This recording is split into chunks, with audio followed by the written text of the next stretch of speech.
Hello, good morning trainees. आज आपका Copa के चौथी क्लास में स्वागत है। आज हम जो देखेंगे वो है टाइप्स ऑफ कंप्यूटर या कंप्यूटर के प्रकार। ठीक है, कंप्यूटर कितने प्रकार के होते हैं या टाइप्स ऑफ कंप्यूटर। तो विभिन्न श्रेणियों के आधार पर इसको वर्गीकृत किया गया है। मैं आपको एक स्क्रीन पर ये दिखा रहा हूँ, देख लीजिए। इसमें कंप्यूटर बना हुआ है। ठीक है, कंप्यूटर के अंदर क्या क्या है आपका आकार एवं क्षमता के आधार पर, है ना। तो आकार एवं क्षमता के आधार पर जब देखेंगे तो उसमें 4 प्रकार के कंप्यूटर होते हैं: micro computer, mini computer, main frame computer और सुपर कंप्यूटर। ठीक है, तो मतलब आकार और क्षमता मतलब इसका आकार कितना बड़ा होगा और उसकी क्षमता मतलब कार्य करने की क्षमता कितनी होगी, ये है। इसके आधार पर अगर कंप्यूटर को हम विभाजित करें तो 4 प्रकार के होंगे। उसी प्रकार यदि हम उद्देश्य के आधार पर, सेकेंड है आपका उद्देश्य के आधार पर या अकॉर्डिंग टू पर्पस, है ना। तो पर्पस के आधार पर या उद्देश्य के आधार पर जब कंप्यूटर के प्रकार को विभाजित करते हैं तो वो 2 टाइप के होते हैं। पहला है आपका सामान्य उद्देश्य कंप्यूटर, जिसको बोलते हैं जनरल पर्पस कंप्यूटर, मतलब कि सभी काम करने के लिए वो उपयोग होते हैं। और दूसरा है विशिष्ट उद्देश्य कंप्यूटर या special purpose computer. Special purpose computer में क्या होगा, कोई विशेष कार्य करने के लिए उस कंप्यूटर का उपयोग होगा। तो ये उद्देश्य के आधार पर वर्गीकरण था। तीसरा है आपका according to design and application या अनुप्रयोग के आधार पर वर्गीकरण। जब हम लोग अनुप्रयोग के आधार पर वर्गीकरण करते हैं तो वो 3 प्रकार के कंप्यूटर में वर्गीकृत होते हैं। पहला है आपका एनालॉग कंप्यूटर, ठीक है। दूसरा है आपका डिजिटल कंप्यूटर एवं तीसरा है आपका हाइब्रिड कंप्यूटर। हाइब्रिड मतलब दोनों का मिला जुला रूप। तो ये आपके कंप्यूटर का वर्गीकरण है। तो आज हम यही सारे चीज़ों को देखेंगे कि क्या क्या होता है, कैसे कैसे वर्गीकरण होता है और उसके अंदर क्या क्या होता है, समझेंगे हम कंप्यूटर के टाइप्स में। ठीक है, तो देखते हैं। सबसे पहले हमारा क्या था, according to size and capacity, आकार और क्षमता के आधार पर कंप्यूटर के प्रकार। तो मैं बताया था कि इसमें 4 प्रकार होते हैं। तो सबसे पहले है आपका माइक्रो कंप्यूटर।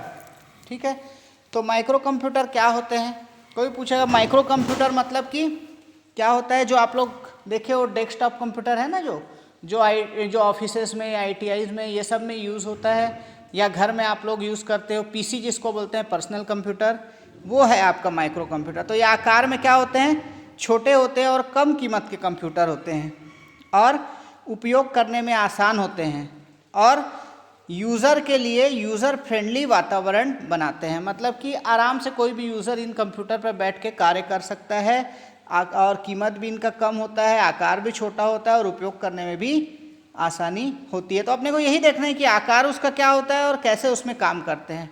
ठीक है, इस प्रकार के कंप्यूटर की जो मेमोरी कैपेसिटी है तथा जो कार्य करने की गति है थोड़ा कम होती है दूसरे कंप्यूटर की तुलना में। ठीक है, जो अभी हम लोग आगे देखेंगे मिनी कंप्यूटर या मेन फ्रेम या सुपर, तो उनकी तुलना में ये कंप्यूटर की जो स्पीड है और संग्रहण क्षमता या मेमोरी कैपेसिटी है थोड़ा कम होती है। और क्या होता है कि आप देखे होंगे हर एक सिस्टम में एक ही जन बैठ के काम कर सकता है। आपके घर में जो PC है एक समय में क्या कर सकता है, एक ही आदमी काम कर सकता है ना। तो इसमें वही है कि एक समय में एक ही व्यक्ति इसमें कार्य कर सकता है, इसलिए इसको हम लोग पर्सनल कंप्यूटर भी कहते हैं। जैसे कि माइक्रो कंप्यूटर नाम है तो इससे आपको समझ में आना चाहिए कि इसमें क्या लगा रहेगा, माइक्रो प्रोसेसर चिप। जो हम लोग पढ़े थे माइक्रो प्रोसेसर, है ना। तो माइक्रो प्रोसेसर कब आया था, किस समय आया था, कौन सी पीढ़ी में आया था, पिछले क्लास में मैं बताया था। ये आपका चौथी पीढ़ी में आया था, तो वही पर्सनल कंप्यूटर, तो इसमें माइक्रो प्रोसेसर चिप लगे रहते हैं। ठीक है, अगर हम इसका उदाहरण देखें या एग्जाम्पल देखें माइक्रो कंप्यूटर कौन कौन से होते हैं या किन्हें हम माइक्रो कंप्यूटर बोल सकते हैं, तो मैं यहाँ लिख दिया हूँ, देख लीजिए। पहला है आपका डेस्कटॉप कंप्यूटर। ठीक है, डेस्कटॉप कंप्यूटर तो जानते हो, जिन्हें टेबल पे रख के चलाया जाता है उन्हें डेस्कटॉप कंप्यूटर कहते हैं। जैसे कि आपका देखे होगे ऑफिसेस में या घरों में या ITI आओगे जब आप लोग तो देखोगे तो यहाँ जो भी कंप्यूटर है वो क्या कहलाते हैं, डेस्कटॉप कंप्यूटर। ठीक है, सेकेंड है आपका लैपटॉप या नोटबुक कंप्यूटर। लैपटॉप भी आप लोग जान ही रहे हो, लैप का मतलब होता है गोद, तो गोद पे रख कर चलाते हैं इसको। ठीक है, लैपटॉप क्यों कहते हैं, क्योंकि लैप का मतलब होता है गोद। तो अपन इसको बैठ के आराम से, आकार में क्या होता है, ये छोटा होता है डेस्कटॉप कंप्यूटर की तुलना में, और एक स्थान से दूसरे स्थान भी इसको ले जाया जा सकता है। ठीक है। तो ये लैपटॉप तो आप लोग देखे हो, कोई ज़्यादा बताने की ज़रूरत नहीं। पाम टॉप कंप्यूटर क्या होता है?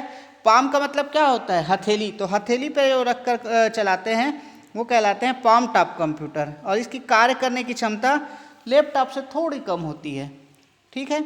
उसके बाद जो चौथा है आपका टेबलेट कंप्यूटर। टेबलेट कंप्यूटर भी जान रहे होंगे, ये बहुत ही छोटे कंप्यूटर होते हैं, मतलब मोबाइल से थोड़ा सा बड़े होगा। अगर मोबाइल तो आप लोग सब यूज़ कर ही रहे हो अभी, तो उससे थोड़ा सा बड़ा जो रहेगा वो टेबलेट कंप्यूटर कहते हैं उसे। और आप लोग सुने भी होंगे कई कॉलेजों में, जो हमारी छत्तीसगढ़ स्टेट है वो कई कॉलेज के विद्यार्थियों को उस समय टेबलेट भी बांटी थी फ्री में, कुछ साल पहले, 2-3 साल पहले। तो वही टेबलेट था जो मोबाइल से थोड़ा सा बड़ा होता है, ठीक। तो ये आपका माइक्रो कंप्यूटर है। तो इसका लिमिटेशन क्या है, मतलब कि इसमें क्या हम कर सकते हैं, सिर्फ एक समय में एक ही व्यक्ति कार्य कर सकता है, और इसकी कार्य करने की क्षमता कम होती है अन्य जो कंप्यूटर आगे पढ़ेंगे उसकी तुलना में। मतलब ये इसका क्या है, लिमिटेशन है या सीमाएं हैं, या बोल सकते हैं कि कमी है, ठीक। अब सेकंड है आपका इसी में मिनी कंप्यूटर। क्या है? Mini computer. तो मिनी कंप्यूटर क्या होगा, ये माइक्रो कंप्यूटर से आकार में बड़े होंगे और क्षमता में भी अधिक होंगे। जैसे जैसे हम आगे बढ़ेंगे इसमें आकार में क्या होता जाएगा, आकार में कुछ बड़ा और क्षमता में क्या होते जाएगा, अधिक होते जाएगा। तो माइक्रो से बड़ा रहेगा और उससे क्षमता भी अधिक होगा, ठीक है। और इसकी जो संग्रहण क्षमता है या मेमोरी कैपेसिटी और कार्य करने की जो स्पीड है वो भी किससे ज़्यादा रहेगा, जो पिछला वाला क्या था माइक्रो कंप्यूटर, उससे अपेक्षाकृत अधिक रहता है। अच्छा देखो, माइक्रो कंप्यूटर में मैं क्या बोला था, एक समय में सिर्फ एक ही लोग बैठ के कार्य कर सकते हैं। यहाँ पर मिनी कंप्यूटर में एक समय में एक से अधिक 4 से लेकर 32 व्यक्ति तक कार्य कर सकते हैं, ठीक है। तो वो होता है आपका मिनी कंप्यूटर। मैं लिख दिया हूँ 4 से 32 व्यक्ति एक साथ कार्य कर सकते हैं, और गति क्षमता माइक्रो कंप्यूटर से अधिक होती है। तो इस टाइप के जो कंप्यूटर होते हैं उसका क्या है, इसका उपयोग कहाँ कहाँ किया जाता है। ये मिनी कंप्यूटर तो आप लोग को साधारणतः देखने को नहीं मिलता, जो हम लोग देखते हैं वो तो माइक्रो कंप्यूटर ही है। तो जो मिनी कंप्यूटर है वो कहाँ उपयोग होता है इसका, ज़्यादातर शोध में या इंजीनियरिंग के कार्यों में, ठीक है। तो इस तरह के जगह में इसका मिनी कंप्यूटर का उपयोग किया जाता है। और मिनी कंप्यूटर का अगर नाम बोलोगे कौन कौन से होते हैं, तो मैं लिख दिया हूँ इसमें कौन कौन से है। CDC 1700, SDS 92, ठीक है।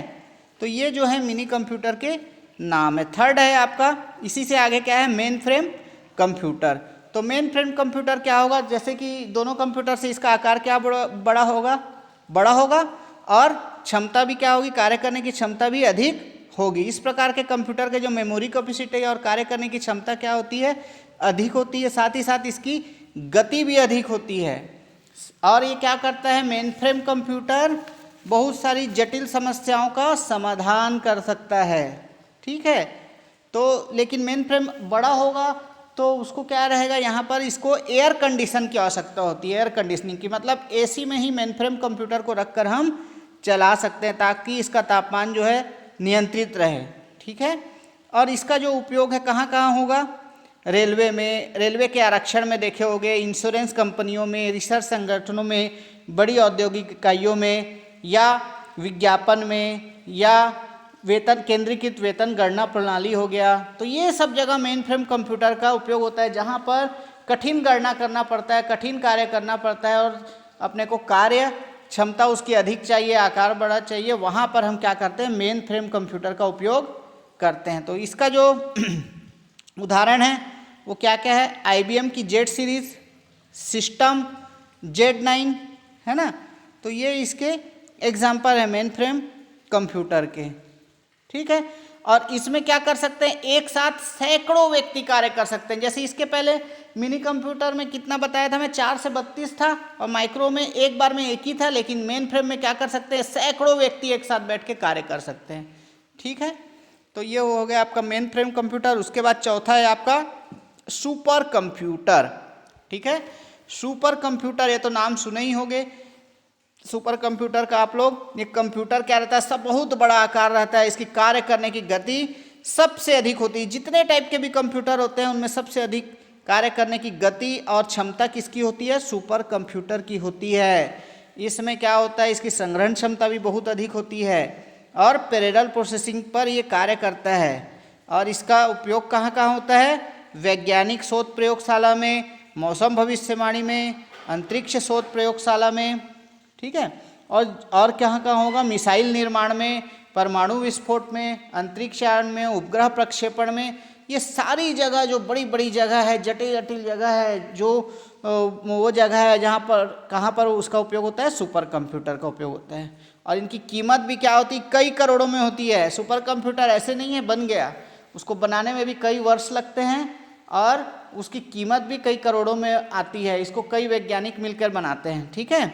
जैसे कि भारत में बनने वाले, क्वेश्चन आता है भारत में बनने वाले सुपर कंप्यूटर का नाम, तो सुपर कंप्यूटर कौन सा भारत में बना है, परम, ठीक है। और उसका भी एडवांस वर्जन भी परम 10,000 भी बन गया। इसके अतिरिक्त और कौन कौन से सुपर कंप्यूटर है, तो क्रे 1, क्रे 2, क्रे XMP, ठीक है, ITA, ये सब है।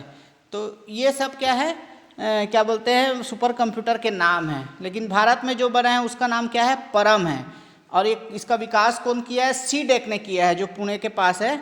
सीडेक पुणे में निर्मित किया गया है सुपर कंप्यूटर परम, ठीक है। तो ये हुआ आपका पहला, according to size and capacity, आकार और क्षमता के आधार पर जो कंप्यूटर का वर्गीकरण किए, उसमें ये 4 टाइप के थे, माइक्रो, मिनी, मेनफ्रेम और सुपर। इसको हम समझ गए। अब आते हैं हम अकॉर्डिंग टू पर्पस, उद्देश्य के आधार पर। अगर अपने को कोई उद्देश्य पूरा करना है तो कौन सा कंप्यूटर यूज़ करेंगे, उसको क्या बोलते हैं। 2 प्रकार में डिवाइड किया गया है। एक है पहला सामान्य उद्देश्य कंप्यूटर या जनरल पर्पस कंप्यूटर, ठीक है। तो ये सामान्य उद्देश्य या जनरल पर्पस का मतलब ये हो रहा है सभी तरह के काम करता है, सभी उद्देश्यों की पूर्ति करता है। जनरल, जैसे जनरल स्टोर में आप जाओगे, है ना, कुछ सामान लेने, तो सब सामान मिल जाता है, जनरली जो यूज़ होता है। वैसे ये जनरल पर्पस मतलब कि सामान्यतः जो उपयोग होने वाले जो कार्य हैं इस प्रकार के कंप्यूटर में संपूर्ण किए जा सकते हैं या पूर्ण किए जा सकते हैं। इसका उपयोग कहाँ कहाँ होता है, गणितीय गणनाओं, व्यावसायिक क्षेत्र, विश्लेषणात्मक ग्राफिक्स होता है। और ये जो पर्सनल कंप्यूटर है उसको हम बोल सकते हैं कि ये जनरल पर्पस कंप्यूटर है, क्योंकि उसमें सब प्रकार का कार्य आप कर सकते हो और कीमत भी कम होती है और सरल भी होता है, ठीक है। तो ये होता है आपका सामान्य उद्देश्य कंप्यूटर। उसके बाद सेकंड है आपका विशिष्ट उद्देश्य कंप्यूटर या स्पेसिफिक पर्पस कंप्यूटर। तो विशिष्ट उद्देश्य में क्या होगा, आप कोई विशिष्ट उद्देश्य की पूर्ति कर पाओगे। मतलब क्या है, इस प्रकार के कंप्यूटर किसी विशेष प्रकार को कार्य करने में समर्थ होते हैं। कोई विशेष कार्य करना है आपको तो वैसी विशिष्ट उद्देश्य कंप्यूटर का आपको उपयोग करना पड़ेगा। इसमें CPU की क्षमता कार्य के अनुरूप होती है। आवश्यकता होने पर कई CPU को भी जोड़ सकते हैं, ठीक है। जैसे कि किसी कपड़े की मिल में कपड़े की गुणवत्ता, डिजाइन व रंगों को जांचने के लिए कंप्यूटर लगाए जाते हैं, ठीक। तो ये विशिष्ट उद्देश्य के कंप्यूटर होते हैं। तो जैसे कि मौसम का अनुमान लगाना है तो उसके लिए जो कंप्यूटर उपयोग करेंगे वो विशिष्ट होगा, वो वही काम करेगा, ठीक है। तो ऐसे जो विशिष्ट काम है उसके लिए जो कंप्यूटर उपयोग किए जाते हैं उन्हें कहते हैं विशिष्ट उद्देश्य कंप्यूटर, ठीक है। इसी के बाद आपका थर्ड टॉपिक है on the basis of application. मतलब कि कंप्यूटर को जब हम डिवाइड करते हैं तो अनुप्रयोगों के आधार पर कितने प्रकार में डिवाइड करते हैं, 3 प्रकार में उसको डिवाइड करते हैं। पहला है आपका एनालॉग कंप्यूटर, है ना। तो एनालॉग कंप्यूटर क्या होता है, ये कंप्यूटर भौतिक राशियों जैसे कि ताप, दाब, द्रव के प्रवाह आदि पर कार्य करते हैं। ये कंप्यूटर गिनने की बजाय क्या करते हैं, माप कर गणना करते हैं। और इनका उपयोग कहाँ किया जाता है, ताप, दाब, धारा, विद्युत विभव को लगाकर मापने में किया जाता है, ठीक है। अगर आप इस प्रकार के कंप्यूटर को उपयोग कर रहे हो तो उसका प्रोग्रामिंग का ज्ञान होगा तभी आप उपयोग कर पाओगे, ठीक है।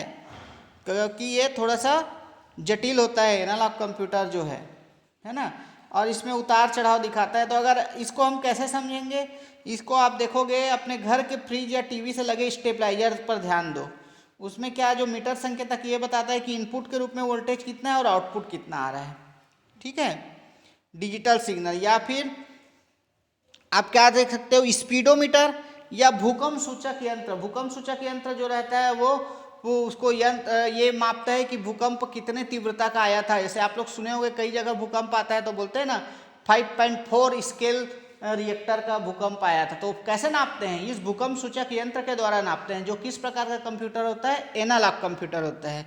स्पीडोमीटर है, आप चल रहे हो तो आपका कितने कदम चले हो या स्पीड कितनी है आपकी, ये कैसे पता चलेगा? ये एनालॉग कंप्यूटर के द्वारा पता चलेगा। इसमें आपका मैं बताया ना, टेम्परेचर हो गया, ताप हो गया, दाब हो गया, ये सब के द्वारा आप क्या कर सकते हो, इसके प्रवाह कर कार्य कर सकते हो। ठीक है, तो ये कहलाता है आपका एनालॉग। मैं यहाँ पर एग्जांपल लिख दिया हूँ, भूकंप सूचक यंत्र या स्पीडोमीटर। सेकेंड है आपका डिजिटल कंप्यूटर। डिजिटल मतलब तो जान लियो डिजिट से बना हुआ है, तो डिजिट का मतलब होता है अंक। तो जिस कंप्यूटर में अपन अंकों पर कार्य करते हैं, जैसे कि आप जो सामान्य यूज़ करते हो वो डिजिटल कंप्यूटर है, जहाँ पर अंकों पर कार्य होता है, मतलब कि बाइनरी नंबर को एक्सेप्ट करता है वो 0 1 को डिजिट के रूप में, तो वो कहलाता है आपका डिजिटल कंप्यूटर, है ना। तो डिजिटल कंप्यूटर में अंकों की गणना करने के लिए उपयोग होता है। या इनपुट के रूप में संख्याएं या आंकड़े लेते हैं।